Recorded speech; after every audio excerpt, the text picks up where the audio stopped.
here.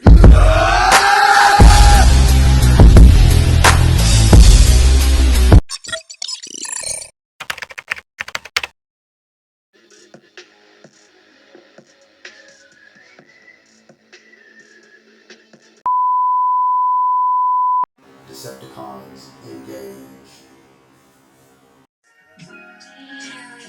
Yo, you people, what it is, it's your boy Figure Elite, and welcome back to the toy department. Today, we're going down A7, Transformers. October is about to be very, very purple. Megatronus The Fallen on deck in the toy department. So with this one, it was a no-brainer, but I did have my maybes or what ifs about it and this and this and that. So I had seen him in GameStop, right? And I was looking at him. I was like, I know I want him, but do I want him? Like, is it a want or is it a need? You know what I'm saying? This and that. So I had seen him, but I just hadn't pulled the trigger because I hadn't made up my mind about it. So some time it went by. I went back into GameStop. He was still there. I was like, okay, ain't nobody checking for him. So some time went by, went back in. He was still there. Okay, ain't nobody checking for him, right? So when I finally made up my mind and was like, okay, I need to have Megatronus in my hookup, for obvious reasons, right? Megatron, Tarn, the Decepticons, just in general. When I made up my mind, I was like, okay, let's go do it. So I hit GameStop. And of course, this dude is missing in action, right? So I was like, all right, whatever. You know what I'm saying? Okay, I missed out. But where my GameStop is in the mall, Target is connected to the other side. So I strolls on down to Target. Go into Target, there he is, right? He wasn't even in the regular toy aisle. He was over in the collectible section. So I have him in my hand, and I'm looking at him, and I'm like, I need this dude to be in my collection for obvious reasons. So I'm sitting there, I'm thinking about it, I'm debating, because with me, what I'll do is I'll hold on to it and then I'll talk myself up out of it, right? And then so I'm thinking to myself, is it worth the 54? You know what I'm saying? I can pull the trigger right now, I can do it, blah, blah, blah, blah, blah. So I made a phone call, talked, and basically was like, look, if you get it for me for a Father's Day gift, then I won't feel so bad spending the $54 on it, even though I was spending the $54 for it.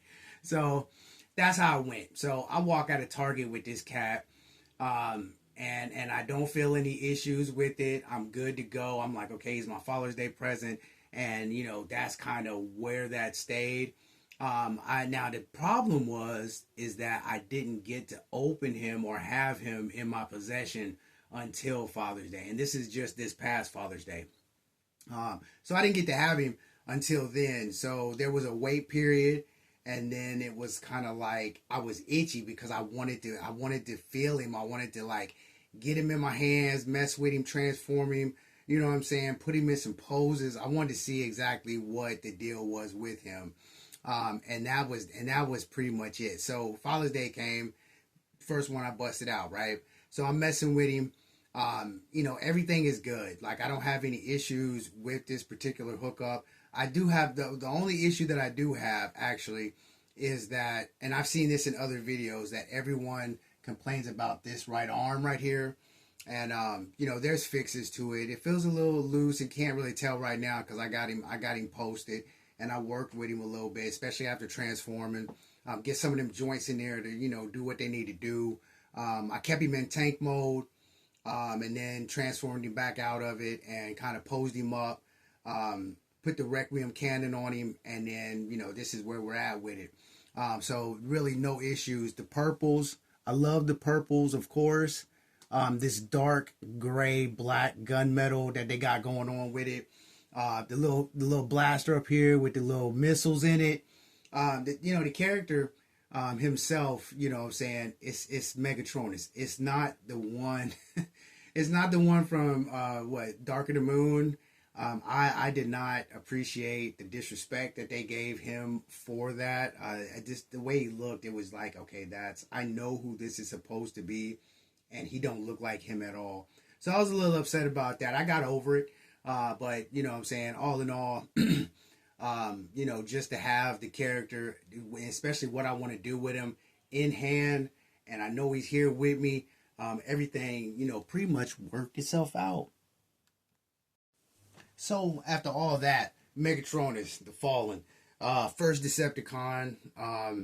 Many of us know his story, especially us that, you know, follow Transformers, know the lore, collect the Transformers and this and that. You know, we know who he is. For most of people that don't really mess around with it, especially if they've seen him in the movie, they don't know. But Power of the Primes, and if you haven't seen it, and you're a slight Transformer fan, or you do know about Transformers and would like to know about this guy, Power of the Primes.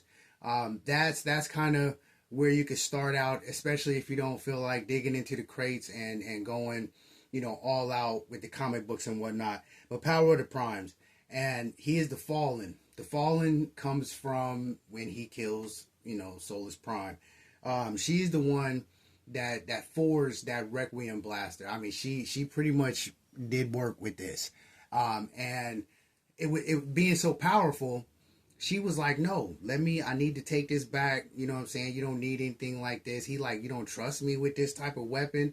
You know, words was exchanged. Next thing you know, she's hit, and Megatronus done caught him a body, and it just so happened to be basically his lover, because he was in love with her. You know, she was the only one that could literally calm him down. You know, but things happen, and that's why he's the Fallen. That Requiem blaster, powerful. And then there's really nothing else to it, you know, as far as, but you can see with Megatronus, you can see where, you know, the inspiration for, you know, from him inspired Megatron. And then you can see how Megatron's influence trickled down and inspired Tarn. You know what I'm saying? So the way that it's all connected and the way that it goes, especially knowing each individual story, how each individual is an individual, and how things play out. And there's way more to it, you know, as far as Megatronus is concerned. But that Power of the Primes, it gives you a different, same story, you know what I'm saying? You go into, you know, what it is, but it gives you a different rendition of the character. So the one from the Power of the Primes does not look like this one. But you'll get the gist of and what it's supposed to be doing and how it's supposed to be doing it or whatever.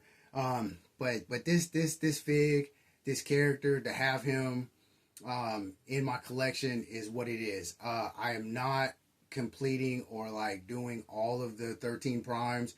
This will probably be the only one that I get. I do have a couple other Transformers that are on my hit list that I can kind of take care of. Two pre-orders, and then one that I just want to order, and that'll kind of hit me and get me right all the way until 26, and then, you know, I can focus on the Combaticons with Bruticus and all that good stuff, because that's kind of where everything is leaning on my side of the street anyway. But again, to have him, the first Decepticon, Megatronus the Fallen, to have him, to have all my other Decepticons kind of, you know, gather around him, you know, when it's time to set up, man, it's gonna be, it's gonna be something special for me anyway. It'll be something special for me. So I can't wait. I'm a little geeked about it, you know, and just to, you know, have that sense of, okay, let's focus on our Transformers, the bulk of our collection. Let's make it happen. I don't have to get every single last one of them. I'm gonna get what I want, and I'm gonna call it a day, and I'm gonna enjoy, you know, how I want to do this and how I want to get it together. So, you people, I'm not gonna hold you. You know how we do it. Always stay in God's grace. And into the next run, hey yo, 100, no change. Peace.